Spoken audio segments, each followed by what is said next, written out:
So I'm a father of one. I gotta find a babysitter. I found Care.com and I was blown away. Through the platform, I was able to find local and experienced candidates along with their reviews and rates, which were way more affordable than I anticipated. Care.com really put me at ease knowing that they were all required to go through a background check. If you're like me and you need to find someone reliable for your childcare necessities, check out Care.com. Find the ideal sitters for your childcare needs. Imagine the softest sheets you've ever felt. Now imagine them getting even softer over time. I'm here to tell you about Boll & Branch sheets. In a recent customer survey, 96% replied that Boll & Branch sheets get softer with every wash. They're made from the rarest organic cotton and designed to get even softer over time. Try their sheets with a 30-night guarantee plus 15% off your first order with code Odyssey. So head to BOLL&branch.com today. Exclusions apply. See site for details.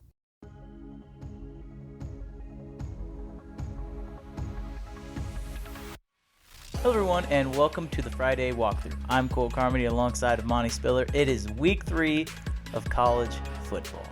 Yeah, Cats are 2-0. Honestly, I would be lying if I say I didn't expect them to be 2-0, because I did. Nothing against South Dakota. That's a win that we had to have. Missouri, was I worried? I wasn't really worried. I felt like the Cats would win the game.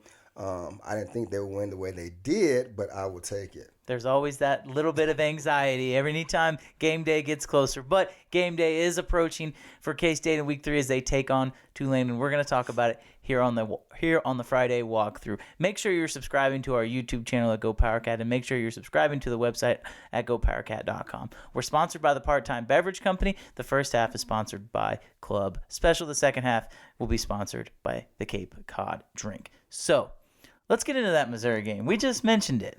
That was interesting. I felt like there was, obviously the rain played a major factor, and we're going to talk about that, but just initial impressions of the game. Prior to the game, I was down on the sideline kind of watching the guys warm up. I'm familiar with the K-State guys, so you know what to expect. And the Missouri players came out of the locker room, and there's some good-looking kids there, man. Any D1, FBS, or FCS for that matter, most of the athletes are going to be physical specimens, and they had some good-looking kids. And there was a little bit of concern because they looked good warming up, but after the game got started, K-State put that any doubt in my head away right away. So, yeah. They had some athletes. They did. I was a little surprised by it too. I think, I'm down there on the field before the game as well, and usually you see the opposing teams like South Dakota, you're like, okay, our K-State's guys are a little bit more athletic than those guys. Yep. And then you see Missouri, and you're like, okay, man, yeah. There's some dudes. They were long, they were athletic. Yeah. But I really didn't feel like it translated to the field at all. And, after that first drive where they drove down and kicked a field goal, I'm thinking, okay, this might be a good game. Yeah.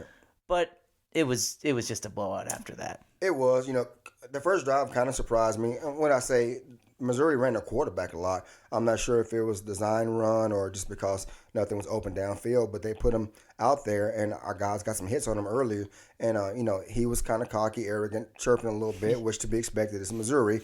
But after they got to fourth down and got that initial first down and we stopped them again, they got a field goal. I felt good about it because, they gave us their best shot, in my opinion. Mm-hmm. They kind of put out a lot of plays there that first drive, and we showed we can cover it and be ready for it and hold them to 3 points. So that put a lot of confidence in me at that point. Well, we talked about making the quarterback beat K-State. Yep. And that's exactly what they did. They did not think Brady Cook was any good. Right. And he ended up throwing 2 interceptions. The backup came in and threw another 2 interceptions. But K-State's game plan on defense was outstanding. The way that they stopped the passing attack, I thought, was brilliant. Luther Burden, the freshman that everybody talked about from Missouri, 1 catch, 3 yards. Absolutely. It's funny, and I'm pretty sure he'll be a phenomenal player as he gets older and more mature. But K-State came prepared. They shut him down. They made other guys try to beat him. The running back didn't have a whole lot of success. 4 interceptions after the fact. And you're right. We talked about making a quarterback beat us. I'm not sure if Clanderman listened to the podcast before, but if you did, good job, Coach. Yeah. But anyway, but in all seriousness, K-State had a great game plan. They executed it, and there were several guys who made big plays throughout the game. I was really impressed with Josh Hayes, the safety, transferred from North Dakota State, was at Virginia last year, comes to K-State. I mean, he was impressive. Yeah. The way he came down and tackled, you have visions of Kobe Savage and Josh Hayes, number 1 and number 2 back there. I mean, Those two guys together can be dangerous. Josh Hayes looked excellent in his K-State debut. He did. And, prior to him coming to K-State, he was primarily a corner back in North Dakota State and Virginia. But that just goes to show the knowledge and the expertise and the ability for the coaching staff to say, you know what, this guy was a corner, but our two corners we got are pretty good, but this guy has to be on the field. Let's move him inside down as a safety and play the ball deep and shallow. And he proved early he whiffed on one play, but after that he was all over the field making plays. And like you said, his energy couldn't help but remind me of Stubblefield from last year. We're in the same number as well. Yeah, man. And I was like, that guy's a player. He's a guy, and we talked to him on Tuesday at the player media availability, and he was like, I was a little nervous out there for the first play, but after I missed on that tackle, I was like, all right, we're back in playing ball. I thought he had a great game. Another guy I thought played really well. Again, Kobe Savage, another one of those safeties. He gets an interception. I mean, again, I go back to it, but like that was the question mark that we were talking about before the season is what would the safeties look like? And we know you got your cornerbacks in Julius Prince and Echo Boydo, but what are the safeties going to do? And I feel like that question mark is kind of going away. Now, granted, they've only played 2 games, but I mean, against a Missouri team that has been pretty prolific through the air, I mean, they answered the bell. They did, and they all are experienced to a certain extent. They all have played at the D1 level several games, but not together like we talked about before. And you're forgetting Sincere Mason as well. Yeah, another one. He got the first pick of the game, if I remember correctly, and he's another safety that we knew what he was capable of, but the fact that all 3 of them playing together, what was going to happen? They communicated well whenever Missouri shifted, and the first drive they traded tight ends, they motioned 3 or 4 times before they snapped the ball, and K-State adjusted perfectly and was in great position. So that right there shows that they can work together as a team. The communication in the back end is extremely important. Yeah. And you could tell they were communicating. Absolutely. They're on the same page right now. This defense is really dang good, and I've watched quite a bit of the Big 12, and I think I'm ready to say through the non-conference slate, K-State is a top 3 defensive team in the Big 12. They're that good. They're that athletic. When you have guys on 3 levels that will come down and hit you, I mean, goodness gracious, you got Felix, you got Daniel Green, and we knew about Kobe Savage, and now you get Josh Hayes into that mix. Teams are not going to want to run the ball, or they're not going to want to throw little slant routes across the middle because they know that the receiver might get decapitated. Absolutely. And quarterbacks, if you're smart, keep everything outside. But on the flip side, you don't have a whole lot of time because the D-line is putting pressure on you. And that's another thing. Our D-line is so good that allows us to continue to rush 3 guys and keep the other guys back without having to bring pressure. But when we do bring pressure, it's quality pressure, and most times the quarterback don't see it coming, and it'll force them into an interception or into a sack or a loss. But the defense as a whole unit is playing really good ball. In most cases, you'll find a weak link here or there, but right now, I know it's 2 games, don't get me wrong, and, South Dakota is South Dakota, and Missouri is Missouri, so you had a good balance. But as a whole unit, they're playing really good ball. They're fast. Yeah. Oh, yeah. They are fast. Oh, yeah. I don't know if we have to give a grade for Saturday on the defense. I mean, I would give them close to an A. Yeah. I mean, they passed the test, and we'll talk about the ending of the game here before we finish the first half. But flipping over to the offensive side of the ball, Right. When the rain started, it completely threw a wrench in the game plan. It did. I mean, we'll talk about that. That's fine. But I want to focus on that first drive. Right. K-State gets into 3rd and long multiple times. Adrian Martinez finds a way to scramble, and then he throws to Malik Knowles for a big first down completion, finds a way to scramble out of the next 3rd down, moves the drive. The long RPO pass to Phillip Brooks sets up a Deuce Vaughn touchdown. He threw 54 yards on the first drive. He threw 53 yards all of last week against South Dakota. Right. Are you worried at all about the passing attack? I'm not. And a lot of times, and it's easy as a fan to get impatient because you want to see the deep balls because we do have guys that can go get it deep. And Martinez Knock has been, he's turnover prone and he can't throw the deep balls when there's pressure and whatnot or in certain situations. But I'm not concerned. And why force it if it's not needed? Exactly. I'm with you. Exactly. And then when the time comes, I truly believe that Coach Kleinman and Coach Klein will put him in a position to make plays. And you got to remember, Deuce is going to be Deuce. Malik Knowles has played great. Brooks has played great, special teams and receiver. And it's one of those, even Kay Warner, he's playing well. And a lot of times people forget that. And you don't have to have speedsters all over the place to get guys open. You can scheme guys open. And I think K-State will. Keep working the RPO. Guys going to have to respect Martinez's running ability, and when they come down or bring an extra guy in the box, you can go over the top. So when the time comes, I think they'll be ready. A play that I point to as Exhibit A, why I'm not worried about Adrian, is that third down play to Malik Knowles. Yes. I mean, this is a big play. If K-State has to punt, they're giving the ball back to Missouri, and people are kind of go, okay, well, what's going on? He stays in the pocket. Yep. They dropped 8. Yep. They dropped 8. He stays in the pocket. He goes through his reads. On his third read, he finds Malik Knowles, who found a soft spot in the zone, delivers a bullet for a first down. That is why I'm not worried about Adrian Martinez, because he has been there and done that before. And now that he, A, has time to throw the ball, and B, understands, I got playmakers around me. I don't have to do it all. There's got to be a sense that if you're Adrian Martinez, we're going to figure this out. Oh, yeah, and he knows he has an offensive line that's going to protect him and give him time. And like you say, he went through his progressions, and when he did find Malik open, he threw a bullet in there, and it was only a ball that he was going to catch. And there was no sense of panic. And from my standpoint, there was no sense of panic ever out of Adrian, and that was so comforting as a fan to see him not want to pull the ball and run right away, but he sat there, went through his progressions, found the open guy, and made a big first down. And then, when the rain starts, the monsoon starts, I mean, you just throw everything out the window. You got 22 back there. Give him the ball. Let him wear down the defense, because eventually he's going to bust one loose, and he did in the second half. And when you have a defense that was playing as dominant as K-State, it's okay not to force the issue. You don't want to try and change the momentum. And so I thought K-State did a really good job of managing the game. Adrian Martinez did a good job using his legs as well. Overall, offensively, there's things that you want to see, sure. Yeah. I'm not sure we'll see it against Tulane. We'll talk about that more in the second half, but I'm not mad at the offensive performance. Do I think there's more in the tank? Sure. But you know what they say, if you don't have to go 100 miles an hour, why do it? Yeah, exactly. And the offense is patient. They did a really good job. And a lot of times, Deuce, his size and his speed, it can be deceiving, because if he's not in the open, hitting the edge, but when he's at the middle, he gains 4 yards here, 5 yards there. It'd be first down and 10, all of a sudden, 2nd and 4. 2nd and 5, 3rd, and it's like, okay, that's good yardage, and people don't realize it because he's so small and he's behind the big boys. But then all of a sudden, that 2nd and 4 goes to a 20-yard pass down the field, or a screen pass, or a big run, and the offense was so patient, and they controlled the clock. They dominated the line of scrimmage. Both sides of the ball dominated the line of scrimmage, and it was, to the average fan, it was kind of boring.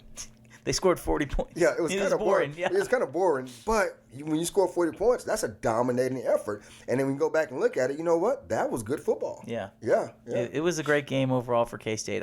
I don't think, again, if you're frustrated with the offense, I guess I understand. I think you're maybe just trying to get mad at something at this point. Right. But overall, solid performance. I want to talk about this before we end the first half. As a former player, you've been on the field when you're a starter and you're kicking the crap out of a team. You get to come out. You get to cheer on those other guys. You've also been in the other role where you go onto the field as that young guy and get into the game and try and, keep like the shutout like we saw against South Dakota. Well, K-State hadn't given up a touchdown the entire game. Right. It was 40-6. The 3rd and 4th team is in for K-State. Mizzou's driving. Well, actually, after a fumble, they had the ball on their own on the 20-yard line, and K-State holds them. 5 seconds left. Eli Drinkwitz calls timeout. Yep. What are your thoughts? Okay, I would tell you, from each standpoint, as a coach, I would not, and I think Coach Kleiman was in the same boat that I would feel. I wouldn't be happy about it. Here's the thing: you're going to lose a game. I get it. You want to be competitive, but there are certain rules about football that certain things you don't do. And I get it. The 2nd and 3rd team guys are in there. If you want to get quality reps for some younger guys, that's fine when there's more time on the clock. But when there's that point, you take a knee or you run the ball and you let the clock run out. So I'm not in agreement with that call. As a player on the field, if I'm a 2nd and 3rd team guy and I'm out there, I'm doing everything possible to obtain that shutout per se outside of the 3 points. Yep. I don't want to score a touchdown. And I know the older guys on the that started are thinking the same thing, and vice versa.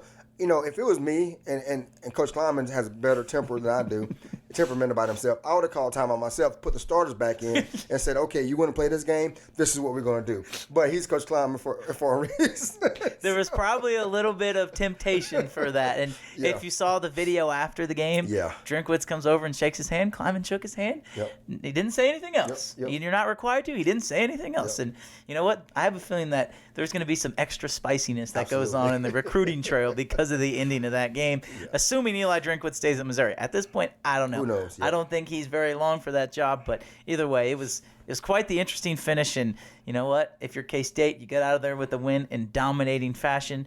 Now you get to prepare for Tulane. We'll talk about that game coming up in the second half. You're listening to the Friday Walkthrough. Make sure you're subscribing on everywhere you get your podcasts, and make sure you're subscribing to the YouTube channel as well. We'll be right back with more after this short break. With Blue Link Plus, you can access your Hyundai Tucson Limited remotely. Doors unlocked, temperature set, lost car found. There it is. Get complimentary class-leading Blue Link Plus. Call 562-314-4603 for complete details.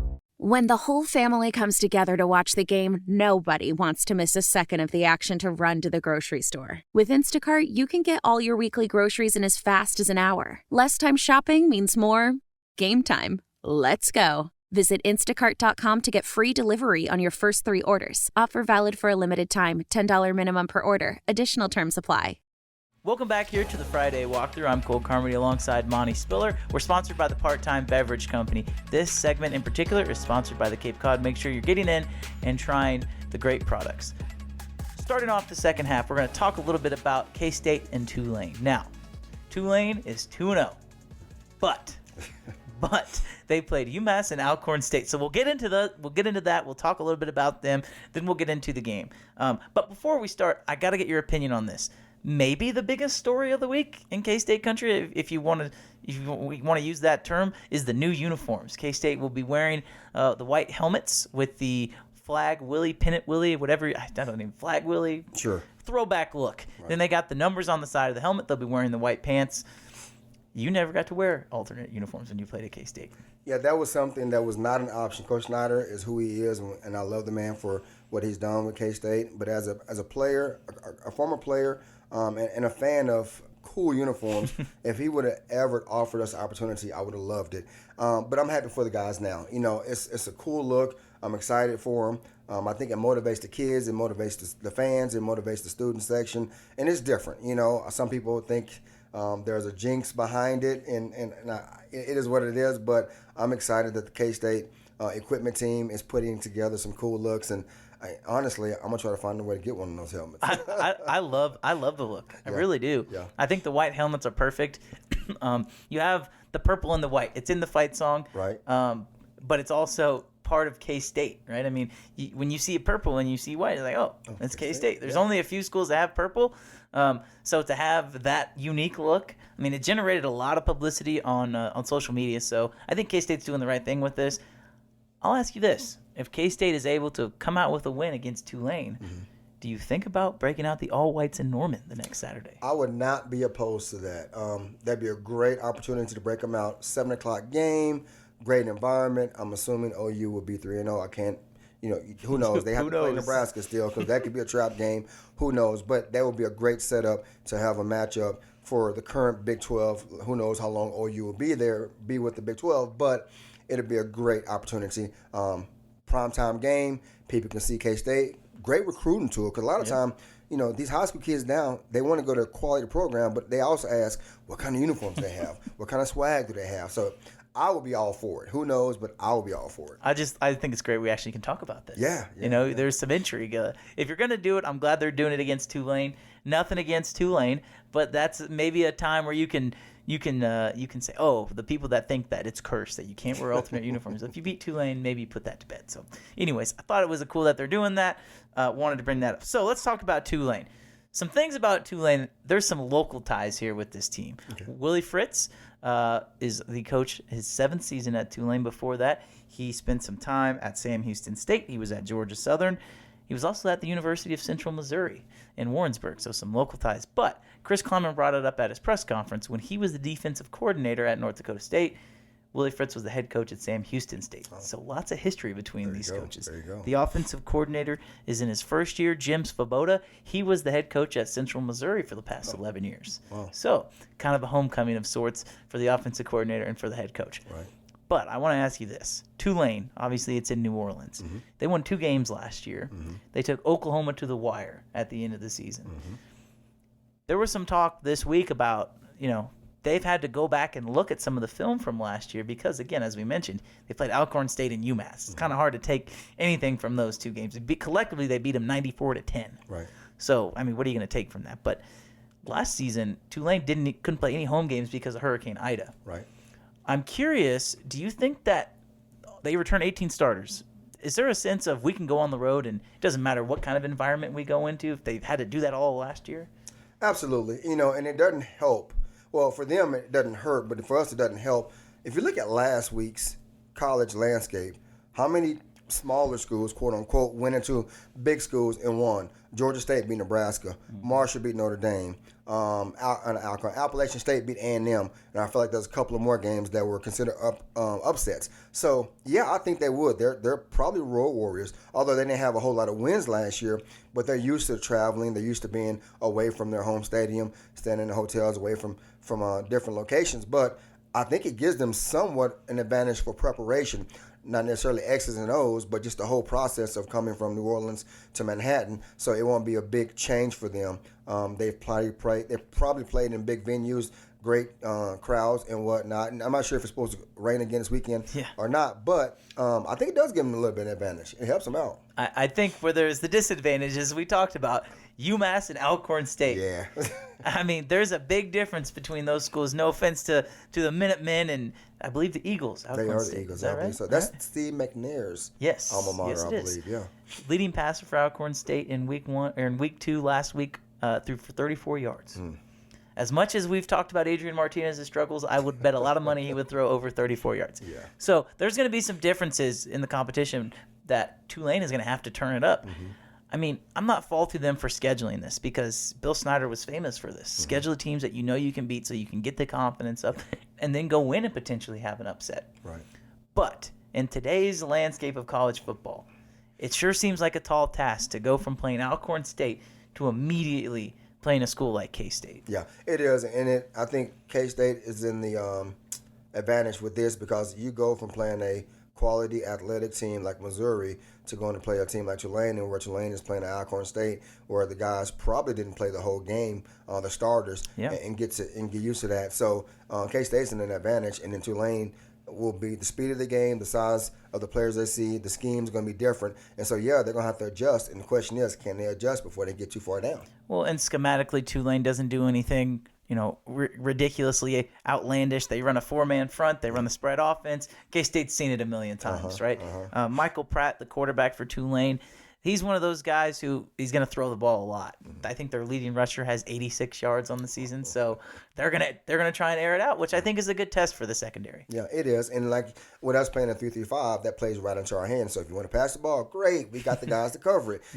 Make them run the ball. Kind of like what we did with Missouri. We're going to take the ball out of your stud's hands and put it in your quarterback hand. Make them beat us. Same thing. You want to throw the ball? We're going to take the ball away from you pass-wise, make you run the ball. See if you can beat us running the ball. We got 3 star linebackers, 2 star linebackers, and 3 star D linemen that can play the ball as well. So, how will they adjust to what we throw at them and vice versa? I think we'll come out on top, but it'd be interesting to see how Tulane approaches the game. And there's always that question of a trap game. You know, every week, anytime you go play from a Missouri team and then you see this, you played Tulane, then you got to go to Oklahoma, there's going to be question marks.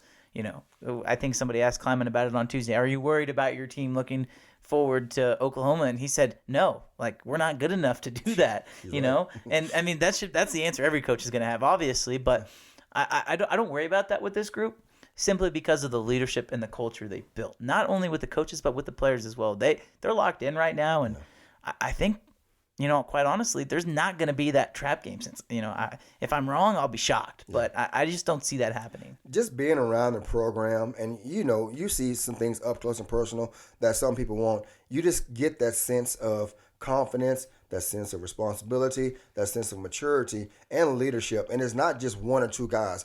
It's several guys that are taking leadership roles and not necessarily vocal, but their actions on the field and off the field. You got guys that are doing great in the classroom, guys that are doing good things in the community, and they're a quality group of kids, collectively. And even the backups, you see the guys supporting the starters, on the sideline. Sometimes you get a star player and some of the other guys are jealous or don't want to be a good teammate. I feel like this team as a whole, they have each other's back, and that's going to play a huge role as the season goes on. This team is the type of team that is willing to do anything for each other.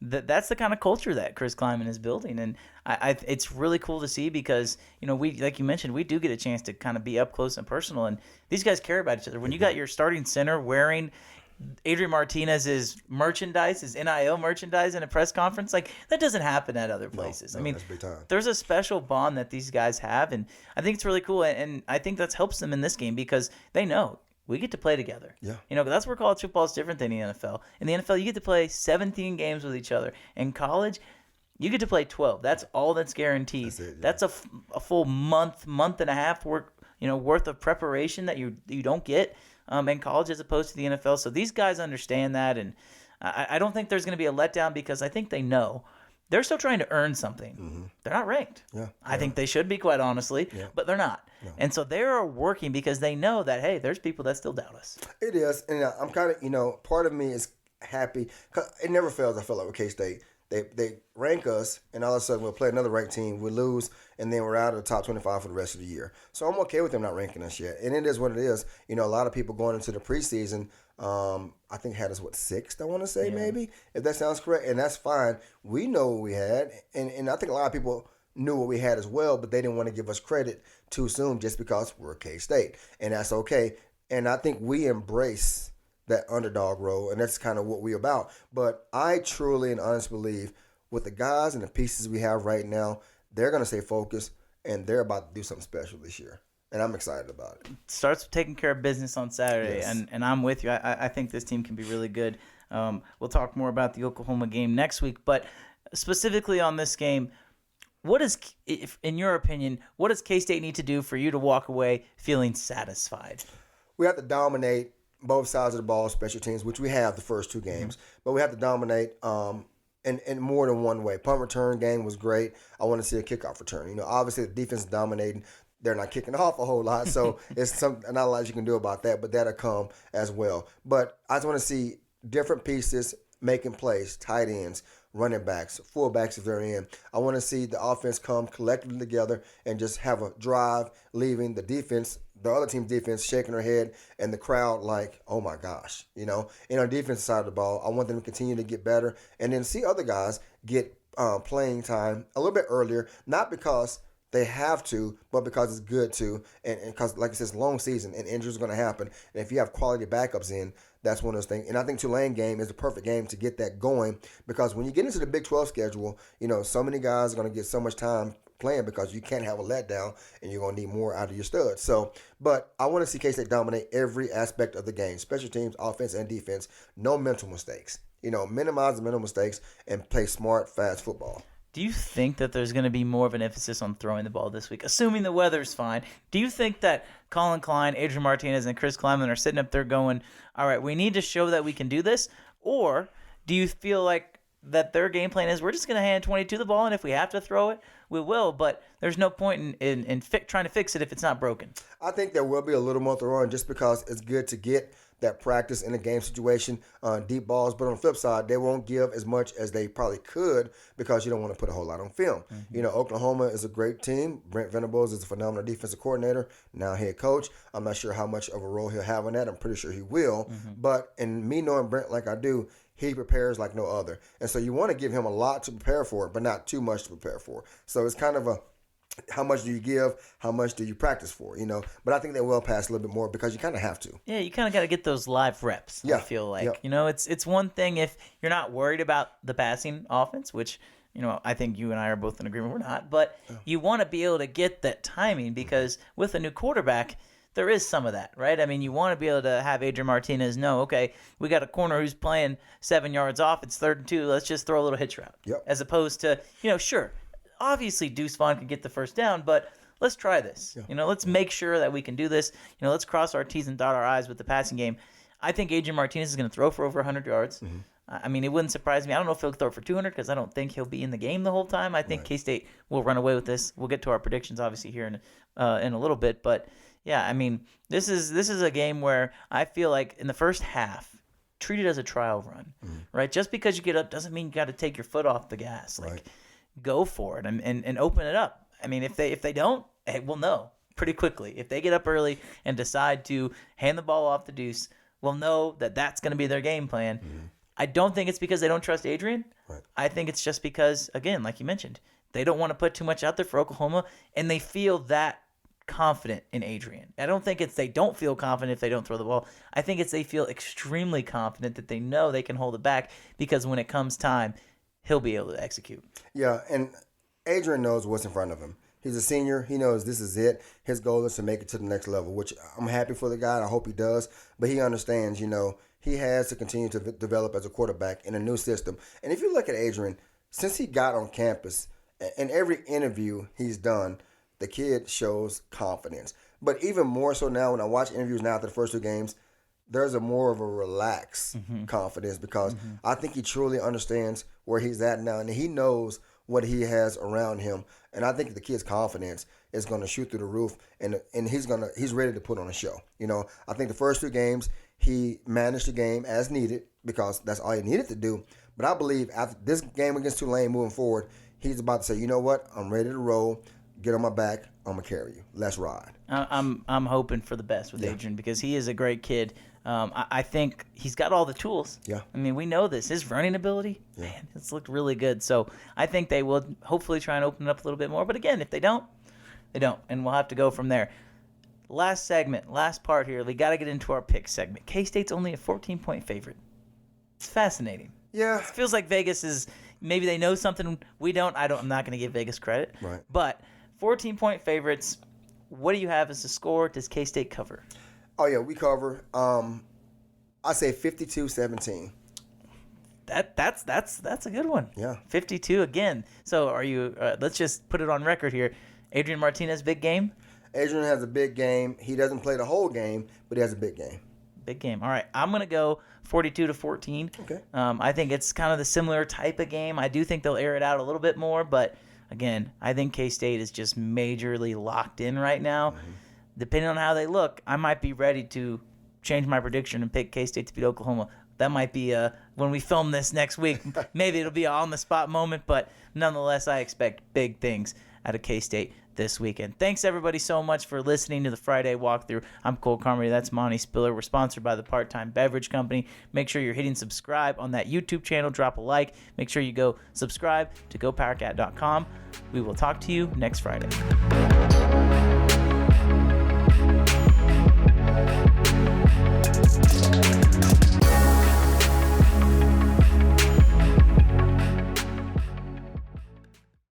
Get in on the action with the world's largest sports book right at your fingertips. Circa Sports Iowa is where the pros play. Enjoy the highest limits, lowest takeouts, competitive betting menus, and the best customer service. Now you can download, fund, and bet like a pro from anywhere in Iowa. Circa Sports Iowa. Sports betting the way it should be.